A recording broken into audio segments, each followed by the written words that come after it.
The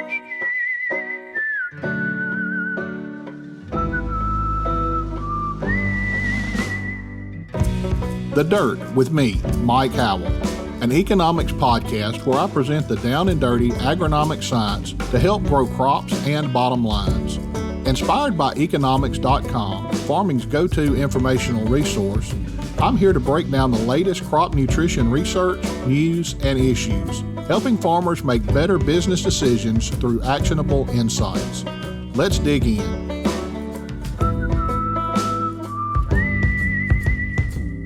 Well, hello again, everyone. Welcome back to The Dirt. It's been several weeks since we last talked about our nutrients, our essential nutrients, and thought it was time to get back onto some of those. And we're going to spend today talking about boron and the needs for boron in the plants. To help us do that, we're pleased to have Dr. John Beasley with the University of Auburn with us today. Dr. Beasley, thanks for joining us. And if you would, tell our listeners a little bit about yourself. Okay, thank you very much, Mike. First of all, thank you for having me. It's a pleasure to be with you in your program. My name is John Beasley, and I'm a professor here at Auburn University. Prior to that, I was on the faculty at the University of Georgia for 28 and a half years as extension peanut agronomist. And in January of 2014, I returned to Auburn University as head of the Department of Crop, Soil, and Environmental Sciences. Many of our alumni remember it as the Department of Agronomy and Soils. When I say I returned to Auburn University, that's because I received my undergrad degree in agronomy and soils here at Auburn back in 1979. From there, I went on and got a MS degree in agronomy at Oklahoma State University, working in peanut breeding. Followed that up with working on a PhD at LSU. I was there from 81 to 85, working in cotton breeding and genetics. And in 1985, I was hired at the University of Georgia, as I mentioned earlier, was there 28 and a half years, and then was offered the opportunity to be the department head over here of the Department of Crop, Soil, and Environmental Sciences. And I was in that role up until last week. August 1st, I transitioned back into the regular faculty role. I'm actually preparing by the next summer of retiring from Auburn University. And so I'm pushing 38, 39 years in academia. So that's where I am at this time. I've stepped down from my duties as department head so I can focus on several different projects for the department in the College of Agriculture here at Auburn University and work on those over the next, say, 11 months or so and prepare for whatever life brings me next. Dr. Beasley, that's quite a career. I know you've done a lot to help farmers out there over the course of your career, and not just farmers. You've helped me out a lot. When they asked me to take care of peanuts in Mississippi years ago, I had no idea what I was doing, and I think your phone number was the first number I found when I started digging into it. You helped me get started in that and make a successful career out of that over here in Mississippi, and I really appreciate that. So let's dig in and talk a little bit about boron this morning. Boron is an essential plant nutrient, and with all of your experience in peanuts and cotton as well, I know that's two of the crops that we really use boron in and have to make sure we have boron available for those crops. If you would, Dr. Beasley, tell us a little bit about the function of boron inside the plant. Well, like you said, Mike, boron is an essential element. And when we start thinking about nutrition, and I'm going to really focus on peanut because that's the crop I worked with for so many years, it's absolutely an element that you cannot get by without applying each and every year. When you think about peanut production and you think about, okay, what are the things that you absolutely must do each and every year with a peanut crop, and what can you get by without using? First of all, we have to have the peanut seed, obviously. But after that, we think about, do we need to add additional fertilizer? Soil testing is going to tell you whether or not you need any phosphorus or potassium. And peanut is a plant that's excellent with its root system in scavenging for phosphorus and potassium in the root zone. So you may or may not need to add additional fertilizer in a peanut crop in a certain year if that's already up in the medium or higher levels. Calcium, which is probably the most critical element there along with boron, but calcium, if you've got adequate calcium in that pegging zone, you may or may not need to add additional calcium. If your pH is fine, you may or may not need to add additional lime. When you think about pest control, there are certain things that you may or may not have to apply. You may not have to spray for insects in certain years, but you do absolutely need to control thrips with an insecticide at planting time. You absolutely need to apply fungicides to control leaf spot, because you are going to have leaf spot if you don't use it. And then you get to boron. You absolutely must apply boron to each and every peanut field every year. Boron is a very leachable, mobile element. It'll move down through the soil profile if it's already in the soil very quickly, particularly on the sandy soils in which we plant peanut. That's just one thing. When you go into a peanut season, you're going to absolutely have to apply boron to that peanut crop each and every year. And your question was, what is the function of boron? Well, it has two very important roles. Number one is one that most farmers think about that grow peanut, and that is a deficiency symptom known as hollow heart. Hollow heart is where that peanut kernel does not develop fully. It'll have a caved in, a poorly developed kernel shape. It'll cut in yield. It'll reduce your quality. So a clear symptom that you can see of boron deficiency is when you open that kernel or that pod and you look at that seed or kernel and you look in there and split it open in half and you see that kind of sunken in area. That's a clear sign that you didn't have adequate boron for that year. But the other absolutely critical role that most farmers don't think about is that it is a critically important element as it relates to pollination. And by that, what I mean is the peanut flower is a self-fertilized plant. In other words, the male and female structures are on the same flower. And our peanut producers are very aware of the little small yellow bloom that the peanut plant produces. The bloom is enclosed, and so it'll self-fertilize. Well, the anthers are in one part of the plant, that's your male part, and when the pollen is expended from the anthers, it attaches to the stigma. Then it travels down what we call the pollen tube. And what the farmers have is the flower stem. The pollen tube is inside that flower stem. So the pollen grains that are going to fertilize and produce the peanut must travel from that stigma down through that pollen tube, down to the base where the two little ovules are to fertilize those ovules, which become the two peanut seed. Boron is absolutely critical in the development of that pollen tube. So if you don't have sufficient boron, what will happen is you will have poor fertilization because of the lack of development of that little pollen tube that's inside that flower stem. Dr. Beasley, that's a lot of information about boron in just a short amount of time. I remembered about the hollow heart, and I had forgotten about the pollination part of it. I'm glad you brought that up. We tend to focus a lot on the 4 R's on this program, getting the nutrients put out when they need to be in the right source, the right place, the right time, and in the right amount. You kind of touched on boron, critical for pollination and seed development.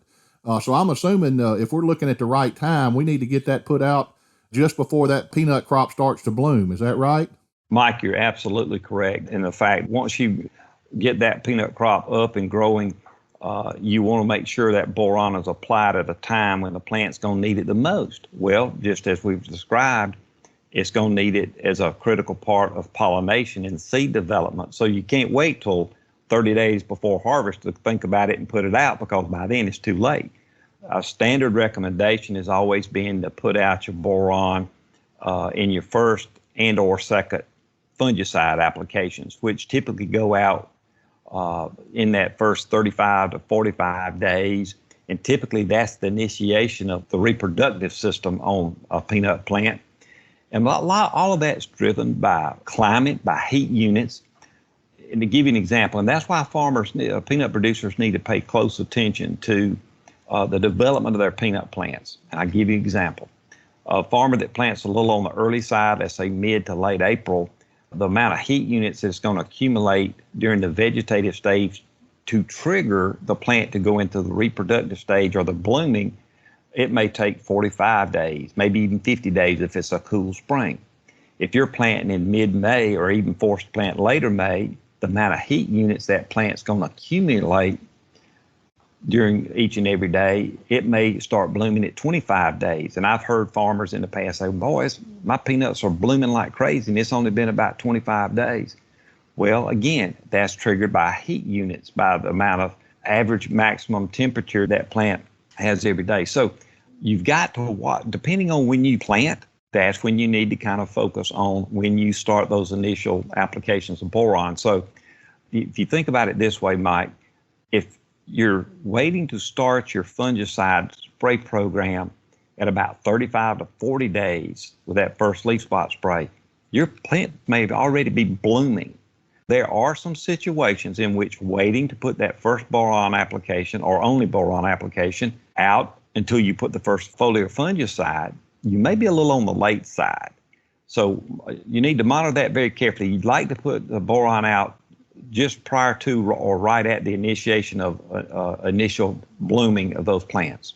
Dr. Beasley, you mentioned a lot about growing degree days and heat units. I just want to put a plug in for our economics website. That's www.nutrien-economics.com. That's one of the tools that we have on that website is a growing degree day calculator. Growers can use that for their actual farm, plug in their information and pull weather from the closest weather station to their farm there and help determine what the growing degree days or heat unit accumulation has been for that crop since they planted it, help them determine when to put out these applications a little better. Dr. Beasley, you mentioned one application of boron or maybe two applications. Is there any benefit to splitting this application of boron into two applications? You know, that's always been a great question, Mike, and I don't know that it's absolutely critical that it has to be split in two. I know that the target is to put 1/2 pound of elemental boron. So the product you use will be dictated by what the formulation of that product may be.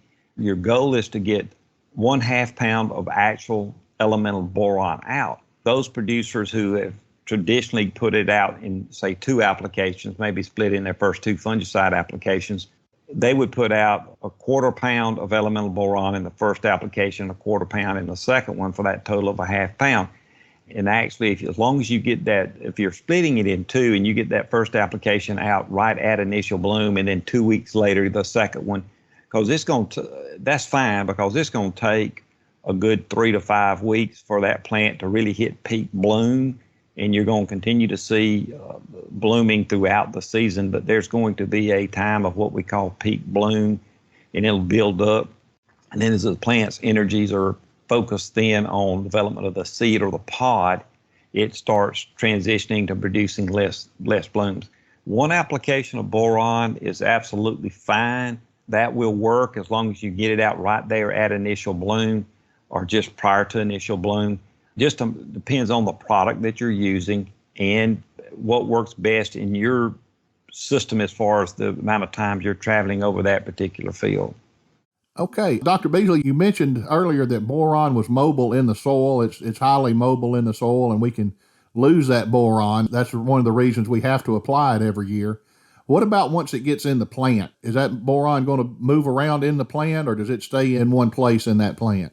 Well, because it's also very mobile in the plant, and it moves in the xylem. What you have in plants is you have xylem, which is the series of cellular structures in the plant that move the water through the plant. So it comes through the root system, and then as water is taken up by the root system, and it moves up through the xylem. Think of it as pipes in your house. And so the pipes that are moving it up, that would be your xylem. And then as your leaf tissue begins to photosynthesize and produce the sugars and the food that the plant's going to use for the vegetative structures, for the fruiting structures, and then peanuts, the fruiting structure obviously is the pod, and they're down in the soil. That's your phloem, and your phloem are the pipes that lead nutrients down into the developing seed. You are going to have some boron obviously moving into the seed. That's where we got to get it in through that pollen tube as that flower structure develops. But also, if you take a day that's like we've had a lot this summer, which is temperature in the mid to upper 90s, high humidity, especially along the Florida and Alabama and Mississippi coasts, those plants are transpiring, or is for humans sweating, but for plants transpiring. You have a lot of movement of water, and that's why we see plants when we go several days on these sandy soils without any rainfall, what you will see is those plants begin to show a little bit of symptoms of wilt after about 4 or 5 days. And that's because they're moving so much water from the root system through that plant out through the leaf tissue. And that's where your boron is going. It's moving all through that plant, but particularly going up through that xylem system. Dr. Beasley, you mentioned the deficiency symptoms earlier, and I think you did a good job describing those, but it seems like I also remember that we can get too much boron, and we had to pay special attention and not put out too much boron during the year. What are some effects of having too much boron? Well, you can get some leaf tissue burn, as that's probably the number one thing. And the thing about leaf tissue burn, whether it comes from a herbicide, whether it comes from a diseased part, something like leaf spot, anything that kills the cells on the tissue, and nutrient burn can be one of those. Like if you have a leaf tip burn from insects, burn from any kind of fertilizer, any kind of pesticide application, you're destroying those cells that normally would be green and photosynthesizing and producing the food that's going to feed development of the fruit. And like I said, in this case on peanut, the fruit is that pod, and that's your yield component. You don't want to do anything, if you can help it at all, with having any burn or necrosis on that leaf tissue. So that's the biggest concern that I have with putting, especially on some products that you put on like early in the morning and the leaves are wet, that can cause burn. We just don't want to injure that leaf tissue at all. So that's the biggest concern that I have. Dr. Beasley, we've covered a lot of information this morning about boron. Is there anything else that you know that's critical about boron that listeners may need to be aware of? Well, again, I think the most critical thing that I can think of right now, and that is just getting it out, getting it on. I know, again, there's production things that we have to monitor or measure, and we may or may not need to apply, and that can help in our bottom line. If we don't have to put on additional fertilizer, like extra phosphorus and potassium because the levels are high, then that's money you're saving and not putting into the crop that'll help your net return. But boron is one of those we just can't forget. We've got to put it on there. And like I said, it's like putting something out first of the season to manage thrips.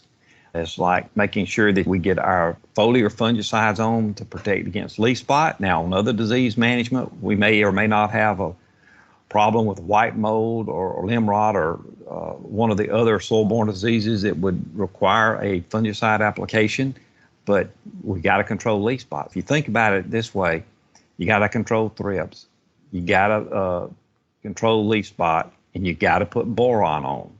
And other things, you just monitor, you scout, you walk that field, you look and see what needs to be done. We do know that we're going to have to manage weed. Your weed management program will depend upon what the species are that you have and how good a job you've done in managing weeds in fields in the past. You may or may not have to have a really high-level weed management program if you've done a good job in the past. Insects are just a year-to-year variation. But boron, you cannot forget it. You just go into the season knowing you got to get it on there right at or just before initial bloom. Dr. Beasley, we sure appreciate all your information today. You know, we spent a lot of time in the truck together and looking at peanuts, and you taught me an awful lot years ago, but seems like one thing the conversation always turned to before we finished up was SEC football, and it's just right around the corner. I know the preseason polls came out just a day or two ago, and there's several SEC teams listed in that top 25, but I did not see Mississippi State or Auburn, either one, listed in that top 25 this year. No, and I'm not surprised on either of those teams, although I think both teams are going to be good. And you are right, Mike, and I have a lot of fond memories of those days with you visiting us in Georgia and me visiting Mississippi and working with Mississippi State Extension. And I remember doing the grower meeting in the winter down in Hattiesburg and doing harvest clinics and field days up in there around Hamilton, Mississippi, and in that area. I spent a lot of time working with you guys at Mississippi State, and that was a lot of fun. And you're right. We can't help but talk about SEC football. And, you know, looking at it, the usual suspects are there, Alabama and Georgia. They're going to be strong, and they're going to be highly ranked at the end of the season. There's always a surprise or two in there that, like Arkansas last year, who saw that coming? Right. And, of course, Texas A&M is fairly highly regarded. But I think when you look at the SEC West, which I think you and I both agree, when you take from 1 through 7, SEC West is going to be the strongest of any across any conference and any division within a conference. Even I think you take Auburn and Mississippi State, who were, I think in SEC media days were ranked the bottom 2 in the SEC West, 6 and 7. But I dare say that Auburn and Mississippi State will surprise some folks this year. They may not win the SEC West, but I think there's a chance that both teams will do well. I think you got LSU and Ole Miss kind of stuck in there in between Alabama, Texas A&M grouping. So it's going to be a fun year. The SEC West is going to be fun. Kentucky has had 2 really great seasons back to back, and I think a lot of people are thinking, can Kentucky take down Georgia in the SEC East? Tennessee's kind of building back. SEC football year to year is just so much fun to watch. I'm excited for this season. After this season, things are going to change, and I don't know if we know today how that's going to look going forward, but it'll still be SEC football, and we'll still enjoy it and root our favorite teams on. John, one of the things that we're starting on our program, and this is actually going to be one of our first podcasts about this, is tailgating. My oldest son is a senior in high school this year. He's starting left tackle for Poplarville High School, and they've been to the state championship 6 of the last 7 years. They have not had the chance to win it yet. They've been right there on the doorstop several times and just can't quite get it done. We're going to start talking about our tailgate at the high school football game every week, and we're still 1 week away from football season getting kicked off, but it's never too early to start preparing. And what I wanted to talk about this week is a staple at any football tailgate. You just can't have a football tailgate without having some boiled peanuts around. And since we talked about peanuts today, I thought this would be a great time to talk about boiled peanuts. Now, everybody does their boiled peanuts a little bit differently, but I went to our local peanut producer here this week, and they have just started digging some peanuts, and I got 2 bags of those big jumbo peanuts, 2 40-pound sacks, and I've got those ready to start boiling this week. We're going to get those boiled up ahead of time and put them in the freezer and have them ready. We'll eat on them all season long. But when I boil peanuts, I do 2 batches. I do one batch that's just regular boiled peanuts, and I'll put that whole sack in my big crawfish cooking pot and put about 1 pound of salt in there and let them boil for 45 minutes or so until that water all gets in there and those shells start getting soft. And then I turn the heat off and let them sit there for a couple of hours and soak in that saltwater solution. After that, I'll take them out and put them into Ziploc bags and put them in the freezer, and we can just heat those up and eat them anytime. Now, the second batch I'm going to do is very similar to the first, except I'm going to put in about 1 pound of crab boil in there with it this time and kind of spice them up a little bit. Some of the kids just aren't into all the spice and seasoning just yet. They've got to grow into that, I guess, but I kind of like to get them spiced up a little bit myself, and that crab boil does good at getting in there and spicing them up, and the longer you let them sit in that water, the spicier they'll get. So, John, have you got any other tips on boiling peanuts? Mike, it's funny when you talk about boiled peanuts in high school football. My goodness, it takes me back many, many years ago. And I'm 66, so it is a long time ago. I grew up in southeast Alabama near the Dothan area, and right there, Georgia, Alabama, Florida corner. The peanut capital of the world. Yeah, absolutely. In Henry and Houston County, Alabama. And then Early County, Georgia was right there about 1.5 miles away from my house across the Chattahoochee River. And Houston, Henry County, Alabama, and Early County, Georgia, at one time, all 3 were the top 3 peanut producing counties in the U.S. when I was growing up. And I lived in the geographical center of those 3 counties. And, you know, you just didn't go to a high school football game without boiled peanuts. If you didn't take them yourself, somebody would be selling them there, and you always had some boiled peanuts. Of course, and I ended up couldn't eat them when I was in high school because I was playing football, so I couldn't eat them until after the game. But yeah, you're right. Boiled peanuts go with high school football, college football. It's just a part of what we do here in the South. Your recipe is right on target. I know that what I've always done in boiling fresh boiled peanuts is just like you said, get them rolling, boiling for about an hour, and then just letting them sit for a couple, 3 hours to just really soak in that. And you can salt. You got to watch it putting too much salt to begin with, but here's a recommendation. If somebody has peanuts and they think, oh, I just put too much salt in, you can actually re-boil them and just put water, and it'll kind of dilute that saltiness. The Cajun spice boiled peanuts have become a real popular thing, and I agree with you, those can be quite tasty. But the key thing that a lot of people have to understand, they want to take almost mature peanuts from farmers and try and boil those. Those are not going to be near as good. You want to work with a farmer that harvests the peanuts green or immature.